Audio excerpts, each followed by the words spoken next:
look, Apple Bloom is coming out of the closet. Sorry, it fit too perfectly. So we have our first CMC episode of Season 3. I'm going to be honest, for some reason, whenever I start a new CMC episode, I'm incredibly skeptical. I don't know if it's because I've only liked maybe 2 episodes with them, or maybe because I just prefer main 6 episodes, and I'm a little bummed when they've lost screen time. I mean, don't get me wrong, a change of pace is great, and it furthers the ensemble character narration which French-based magic uses to change perspectives. Fortunately, though, I think this episode was quite enjoyable.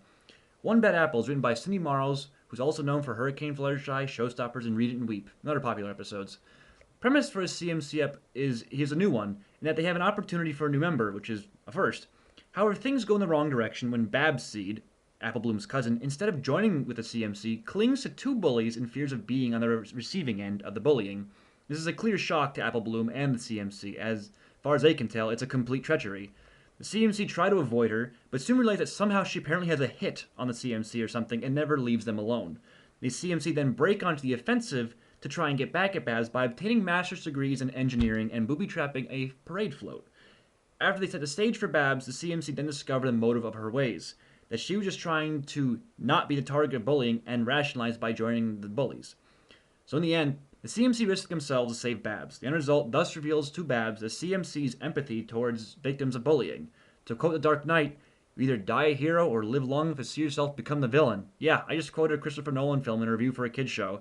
I understand the hilarity of such a thing. Don't judge me. In any case, both the CMC and Babs realize the wrong of their ways and make amends. The lesson was sort of a combination of knowing that you can rely on your kin for support and how not to deal with bullying by becoming the bully. Personally, as much as I know that bullying is an issue that needs to be dealt with in the present age, I still feel like bully morals and plots in a kids' show are, I don't know, sort of forced. It's a cliche, in a way, which I guess you can look at as a really bad thing, as in bullying is so prevalent that teaching lessons about it in a children's show is almost inevitable. Bullying is a complicated issue, and me, you, and the rest of society could talk about a solution for it for ages. I guess every little bit helps, and talking about bullying in a show like this can't really hurt, I don't think. But it's just sort of a plot moral that is like on a checklist when writing plots for kids' shows. I mean, we had Ghostbusters and even Griffin the Brush-Off already, the latter being a Cindy Morrow episode as well. It's just a little irk I have. Let's talk about something different. The song, yes, the song. It was a good one. Probably my favorite of Season 3 so far. It had a great beat, and damn do I want to hear the rock version Daniel said he originally had for it. Either way, it's still a great listen. Somehow, the chorus reminds me of that Sugar Rush song from Wreck-It Ralph, if you guys saw that movie or not. Great movie. The CMC are also sneaking in some clever and very natural one-liners. Kicked out of our own clubhouse. In my own bed. Seriously? Seriously? And, oh, why does life have to be so ironic? I feel these add a sense of self-awareness that doesn't destroy the narratives and are little smart ways of engaging the audience, which at the same time doesn't speak down to the audience. This is more of the good stuff that probably helped bring us to this show to begin with.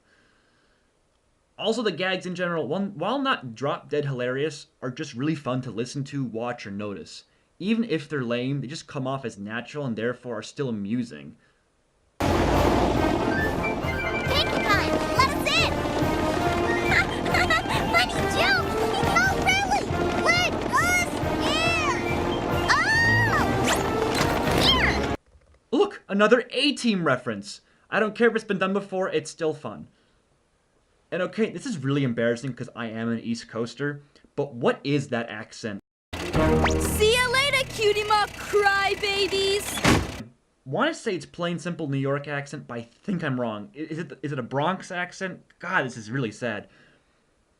We continue with Season 3 next week, and there are some really good ones I'm looking forward to. The Trixie one, Wonderbolt one in particular. And one last final note, these reviews are merely my thoughts and opinions. If I say I like an episode, that's just it. I like an episode, and here's why or why not. Everyone has their opinions too. I mean, one point of entertainment and art is the communication of ideas. Someone can see one thing, while another can see a completely different thing despite looking at the same source. Learning and hearing that other perspective, in my mind, is half the fun. And for that, I thank everyone for watching and sharing their thoughts. In any case, onwards to next week. I'm Wheels, and thanks again for watching. Bad Seed? I thought y'all were friends now.